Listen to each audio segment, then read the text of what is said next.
Hello everyone. In this video we're going to talk about nuclear stability and specifically what makes an atom radioactive or not radioactive. So to talk about that, we first want to talk about what nuclear radiation is. So we've been talking about radioactivity, we've been talking about radiation, but we have not yet defined it. So radioactivity or nuclear radiation is high energy particles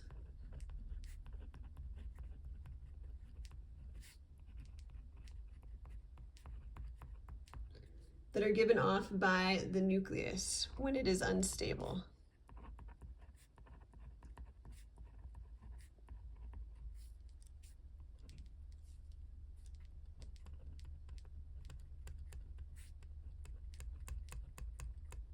So to help explain what causes this instability, I just drew a couple of pictures here.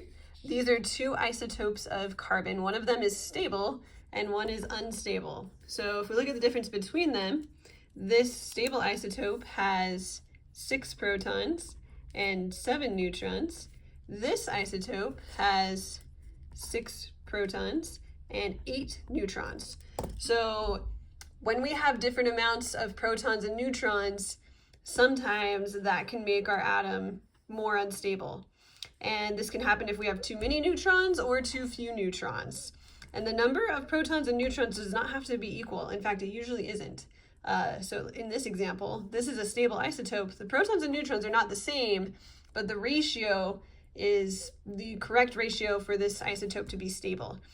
If the ratio is a little bit different than what is needed to be stable, you'll end up with a radioactive isotope like carbon-14. One concept that is related to nuclear radiation is called binding energy. And binding energy is how much energy it takes to break the nucleus apart into all of the different protons and neutrons that it's made of. So it's basically the energy to separate the nucleus.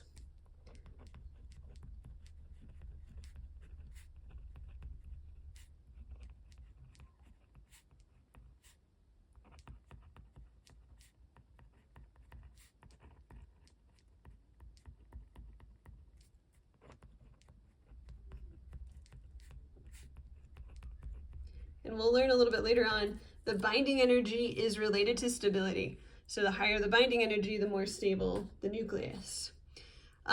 When an atom gives off nuclear radiation, so when it goes through radioactive decay, it goes through something called transmutation. Transmutation is a fancy way of saying that the element turns into another element. So if an atom gives off an alpha particle, it's going to turn into a different element than it was before. If it gives off a beta particle, it's also going to turn into a different element. That is called transmutation. This is what alchemists hundreds and hundreds of years ago were attempting to do when they were trying to do things like turn lead into gold. Turns out this actually does happen naturally when we have radioactive decay.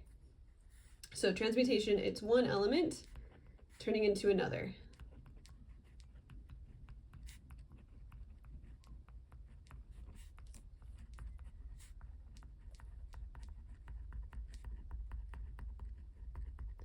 Okay, finally, just one more vocabulary word to know here. Sometimes we'll talk about nucleons.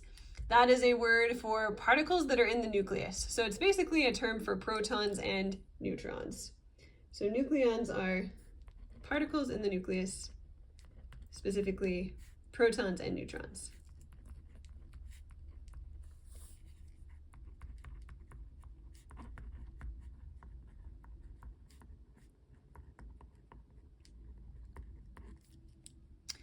All right, now we want to talk about how binding energy is related to the stability of the nucleus. So it turns out higher binding energy is going to give you a more stable nucleus.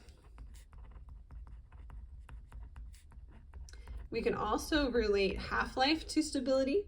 So obviously if an element is radioactive, if it has a half-life, it is unstable. But if the half-life is longer, that means that the isotope is more stable than something with a shorter half-life.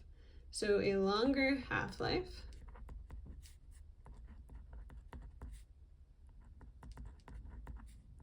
is a more stable nucleus. And I guess up here we should say more stable nucleus is higher binding energy, just to be really clear.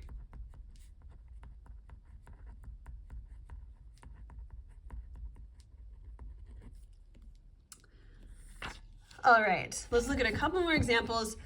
This is kind of a different topic. You do need to be able to distinguish between whether a reaction is a chemical reaction or a nuclear reaction. So what you want to be looking for here is whether or not new elements are being created. Because in a chemical reaction, the elements are going to rearrange, but there aren't going to be any new elements created or any elements destroyed. So if we look at the left of the arrow, we have carbon, hydrogen, and oxygen. And on the right side, we still have carbon, hydrogen, and oxygen. So the elements have rearranged, but they haven't formed any new elements. So that means this is a chemical reaction. Elements are rearranging, but there's no transmutation. Elements aren't turning into different elements.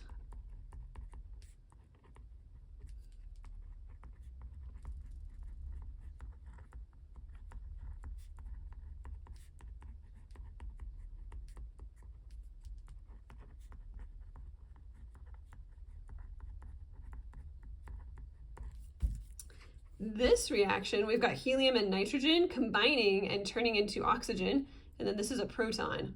So this is nuclear because we have transmutation, we have helium and nitrogen turning into oxygen.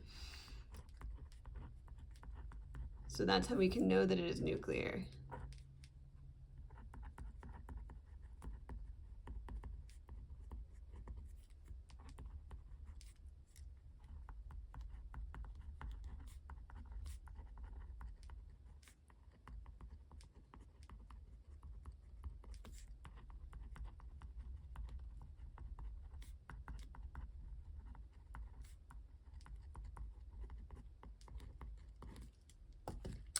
All right, and that is a little introduction to nuclear radiation, what causes it, and how we can tell whether or not a nucleus is stable.